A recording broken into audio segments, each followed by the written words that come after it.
في حي هادي في مصر عايشة مريم، ست في أول الأربعينات، لكن الشيب اللي في شعرها ما كانش من العمر، كان من التفكير. بيتها نضيف وهادي ومنظم، بس جواها كان فيه زحمة كبيرة. كل يوم تصحى بدري تعمل فطار للولاد وتوصلهم وترجع البيت. ساعات تبكي في المطبخ وهي بتغسل الأطباق، ساعات تقعد على الكرسي اللي في الصالة وتفكر مع نفسها هي ازاي السنين عدت بسرعة من غير ما تحقق اللي كان نفسها فيه، وتفضل تأنب كتير في نفسها وتقول خلاص العمر راح. لكن الحقيقة مريم عمرها ما كانت ضعيفة، دي ست شالت بيت لوحدها سنين، ولو حصل أي مشكلة لأي حد حواليها كانت أول واحدة بتقف معاه وتدعمه. بس جواها كان في حاجة مكسورة، علشان قصة مريم بدأت من بدري جدا. وهي صغيرة وكل ما تغلط كان يتقال لها انت مش بتفهمي، انت عمرك ما هتنفعي في اي حاجة. ومع الوقت مريم بدأت تصدق انها مش قد المسؤولية. كبرت واتجوزت وراحت بيتها الجديد وقلبها مليان خوف. كانت عايزة تشتغل أو تتعلم حاجة جديدة أو تعمل مشروع، لكن كانت كل مرة تاخد خطوة فيها يتقال لها شغلك ملهوش لازمة، خليكي مع العيال. فجواها كان في حاجة بتنطفي واحدة ورا التانية، كأن حد بيقص جناحها حتة حتة. المرة الوحيدة اللي حاولت تعمل مشروع صغير فشل، مش لأنها وحشة، لكن لأنها كانت لوحدها ومحدش دعمها. ولما المشروع وقع سمعت جملة أثرت فيها جدا: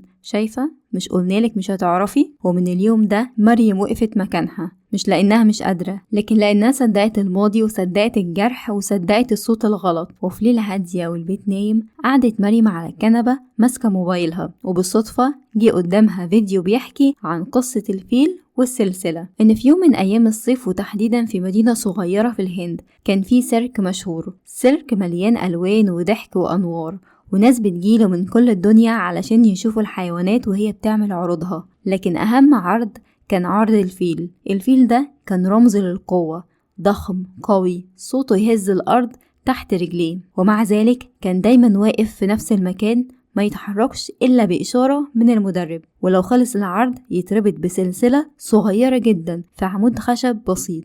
المفاجأة الفيل الكبير اللي ممكن يشيل شجرة كاملة ما كانش بيحاول حتى يتحرك، كان واقف في هدوء ومستسلم للآخر. الناس استغربت ازاي فيل ضخم زي ده يقف من غير ما يشد السلسلة، ازاي ما يفكرش حتى انه يحرر نفسه. السر ما كانش في السلسلة، السر كان في قصة قديمة جدا. لما الفيل ده كان صغير كانوا بيربطوه بنفس السلسلة، وكان يفضل يحاول ويحاول بكل قوته يشد يعافر ويتألم، لكنه كان صغير وضعيف والسلسلة كانت تقيلة بالنسبة له، فكان يفشل كل مرة. وكان الألم يخليه يصدق حاجة خطيرة جدا، وهي أنا مش هقدر مهما حاولت. ومع تكرار الألم وقف عن المحاولة. كبر الفيل وقوته بقت أضعاف السلسلة، لكن عقله لسه عايش في الماضي، لسه شايف السلسلة قوية ولسه شايف نفسه ضعيف، مع انه لو بس حرك رجله بخطوة واحدة السلسلة هتتكسر وتتقطع زي الخيط.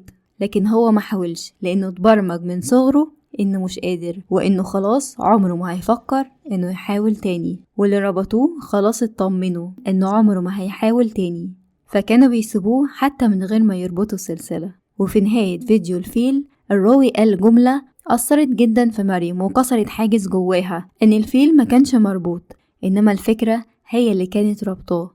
مريم سابت تليفونها ودموعها نزلت، وحست إنها لأول مرة شايفة نفسها بوضوح، وقالت نفسها دي أنا. لكن إيه اللي مخليني مربوطة كده؟ إيه اللي مخليني متكتفة ومش عارفة آخد خطوة لقدام؟ أولادي كبروا والبيت مش محتاجني بنفس الطريقة، والفرص حواليا والدنيا اتغيرت، لكن أنا لسه واقفة في نفس النقطة. زي الفيل مش مربوطة بسلسلة حديد، لكن مربوطة بفكرة زرعوها فيا زمان، وفجأة كل حاجة اتجمعت قدامها، كل كلمة كسرت ثقتها بنفسها، كل موقف خلاها تحس إنها مش هتنفع في حاجة، كل مرة فشلت فيها لأنها كانت خايفة مش لأنها مش قادرة. وقفت مريم دخلت البلكونة وبصت للشارع، وجالها إحساس غريب، إحساس إنها عايشة بنسخة قديمة من نفسها، نسخة ما بقتش موجودة، وكل حاجة اتغيرت حواليها. مريم ما قامتش اليوم اللي بعده تعمل مشروع ولا قلبت الدنيا، لأ، عملت خطوة بسيطة جدا، أول خطوة في حياتها، خطوة كسرت العقدة. كتبت على ورقة أنا هبدأ وهمشي خطوة خطوة، المهم إن عمري ما هفضل واقفة في مكاني تاني. وبدأت من يومها تتغير، وبدأت تتعلم مهارة جديدة كانت بتحبها زمان، وبدأت تنظم وقتها وتدي لنفسها مساحة أكبر لأول مرة. ومع كل خطوة كانت بتحس سلسلة بتتقطع، مش من رجليها لكن من عقلها. وفي يوم وهي واقفة قدام المراية بصت لنفسها نظرة جديدة، قالت أنا اتوجعت بس ده مش معناه إني هفضل ثابتة في مكاني، المهم إني أتحرك. قصة مريم والفيل هي نفس الفكرة، السجن الحقيقي مش حديد، السجن الحقيقي فكرة غلط بنصدقها عن نفسنا. كلنا جوانا السلسلة اللي مش موجودة، سلسلة خوف، سلسلة كلمة سلبية تتقلك، سلسلة تجربة. لكن الحقيقة إن مفيش أي حاجة مكتفاكي ومخلياكي واقفة مكانك غير فكرة، ولما الفكرة تقع كل أبواب الدنيا بتتفتح. فانت دلوقتي لو حاسة انك نفسك تعملي حاجة لكن متكتفة ومش عارفة تبدأي منين وازاي،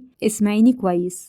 انت مش شايفة الحقيقة، انت شايفة الماضي، شايفة الألم مش الواقع، لكن قوتك مرحتش، انت بس نسيتيها. انت مش ضعيفة ولا قليلة ولا أقل من أي حد، انت يمكن بس مصدقة كلمة اتقالتلك زمان، أو خوف اتزرع جواكي، أو تجربة وجعتك فخلتك تحسي انك مش كفاية. بس الحقيقة الخوف ده مش حقيقي، والسلسلة اللي ربطاكي مش موجودة، كلها أفكار مش قيود. وانتي أقوى من الأفكار، وأقوى من الماضي، وأقوى من الوجع اللي عدى عليكي. يمكن دلوقتي وانتي بتسمعيني في صوت جواكي بيقول أنا تعبت ومش قادرة، لكن الحقيقة إنك قادرة، وقادرة جدا. مش بطلب منك تعملي إنجاز ضخم ولا تغيري حياتك في يوم، أنا بطلب منك خطوة واحدة، خطوة ضد خوفك مش معاه. قومي بعد الحلقة دي فورا واكتبي أنا هبدأ حتى لو خطوة صغيرة، وأول ما تكتبي الجملة دي هتعرفي إن السلسلة اتشالت من زمان، واللي كان ربطك كان خوف مش حقيقة. وانتي مش محتاجة إذن من حد علشان تبدأي حياتك الجديدة،